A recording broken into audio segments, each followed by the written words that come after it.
সকলকে।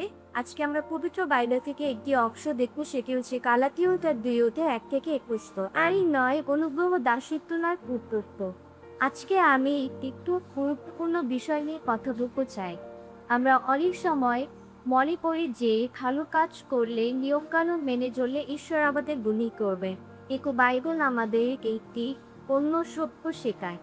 তাই আজ আমরা গালাতীয় ২ অধ্যায় থেকে শিখব, আমরা কি কাজের দ্বারা নাকি বিশ্বাসের মাধ্যমে ঈশ্বরের কাছে গ্রহণযোগ্য দিই। ভাবুন, আপনি একটি পরীক্ষায় অংশ নিচ্ছেন। আপনি জানেন যদি ভালো করে তাহলে আপনি পাস করবেন।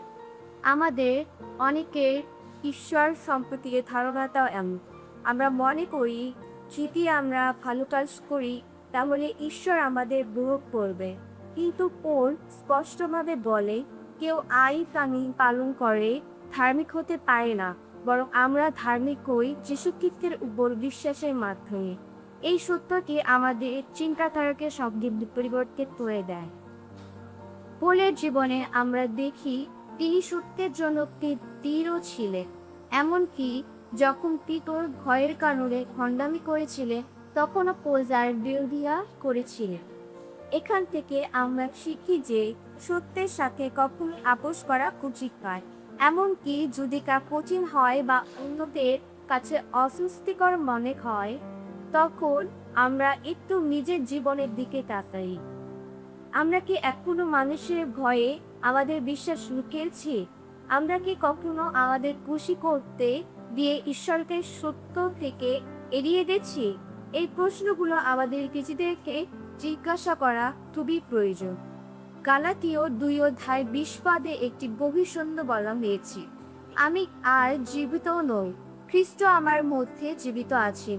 এর অর্থ হলো আমাদের পুরনো জীবন শেষ হয়ে গেছে এবং এখন আমরা খ্রিস্টকে কেন্দ্র করে একটি নতুন জীবনযাপন করি।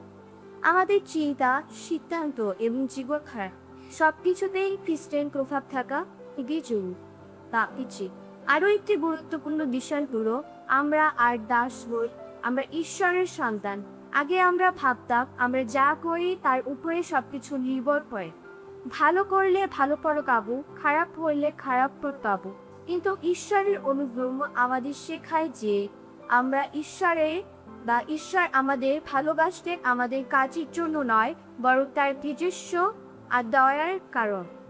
ভাবুন, শুধু ক্ষমা পাওয়া নয়, ঈশ্বর আপনাকে তার নিজের পরিবারে গ্রহণ করেছেন। আপনি এখন তার সন্তান এবং আপনি তাদের আব্বা, পিতা বলে ডাকতে পারেন। এটি একটি সম্পর্কের কথা বলে, শুধুমাত্র ধর্মীয় নিয়মে নয়। পৌল আমাদের একটি সতর্ক বার্তা দেন। তিনি বলেন আমরা যেন আবার নিয়ম কানুনের দাসত্বে ফিরে না যাই। অনেক সময় নিয়ম কানুন খুব আধ্যাত্মিক বলে মনে হয়, কিন্তু বাস্তবে তা আমাদের আবার বন্ধনে বেঁধে থাকে। আইন আমাদের উপর চাপ সৃষ্টি করে, ভয় তৈরি করে এবং আমাদেরকে নিজের চেষ্টার উপর নির্ভর করতে শেখায়।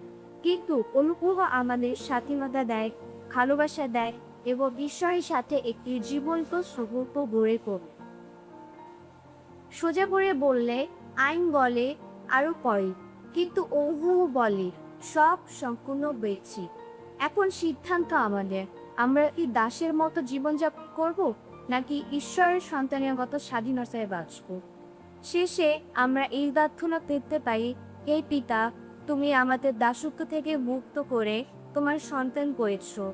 আমাদের সাহায্য করো যেন আমরা আমাদের কাজের উপর নয়, বরং খ্রিস্টের উপর বিশ্বাস করে জীবনযাপন করি। আমাদের জীবনে তোমার অনুগ্রহ প্রকাশিত হোক। ধন্যবাদ সবাইকে। ইম্মানুয়েল।